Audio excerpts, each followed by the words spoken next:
വയറുവേദനയാണ് ഏറ്റവും കോമണസ്റ്റ് ആയിട്ടുള്ള ഒരു കംപ്ലൈന്റ് എൻ്റെ ഒ.പിയിൽ പ്രസന്റ് ചെയ്യുന്നത്. ഈ മഴക്കാലം തുടങ്ങിയതിന് ശേഷം ഏറ്റവും കൂടുതൽ കംപ്ലൈൻറ്റ്സ് അബ്ഡമിനൽ പെയിനോട് പുറമെ വയറിളക്കവും ഛർദിയുമാണ്. വയറിളക്കവും വയറുവേദനയും ഛർദിയായിട്ട് വരുന്ന കുഞ്ഞുങ്ങളുടെ പേരൻസിൻ്റെ അടുത്ത് നമ്മളൊരു ഹിസ്റ്ററി ചോദിക്കുമ്പം ഏറ്റവും കൂടുതലായിട്ട് അവർ പറയുന്നത് പുറത്തുനിന്ന് ഭക്ഷണം കഴിക്കുന്ന കുഞ്ഞുങ്ങൾ ആണ് ഒന്ന്. രണ്ട്, വെള്ളം നന്നായിട്ട് തിളപ്പിച്ച് വീട്ടിൽ കുടിക്കാത്ത കുഞ്ഞുങ്ങളാണ് രണ്ടാമത്തേത്. അപ്പം അത് രണ്ടുമാണ് മെയിൻ കോസ് ആയിട്ട് നമ്മൾ കാണുന്നത്.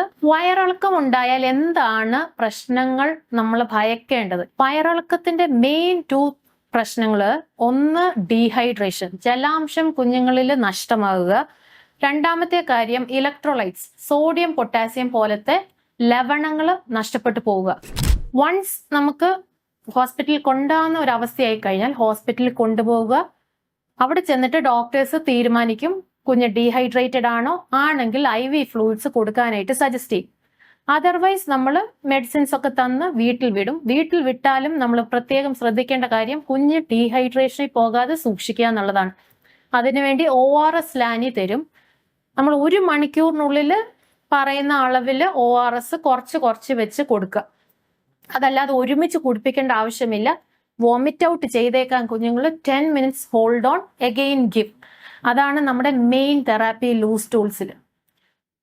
പിന്നെ എന്തൊക്കെ ചെയ്താൽ നമുക്ക് ലൂസ് ടൂൾസ് പ്രിവെന്റ് ചെയ്യാൻ പറ്റും? കഴിവതും പുറത്തുനിന്ന് ഫുഡ് കഴിക്കുന്നത് ഈ മഴക്കാല സീസണിൽ അവോയ്ഡ് ചെയ്യുന്നതാണ്. നിവൃത്തിയില്ലെങ്കിൽ മാത്രം കഴിക്കുക, അല്ലെങ്കിൽ അവോയ്ഡ് ചെയ്യുന്നതാണ് നല്ലത്, ഒരു കാര്യം.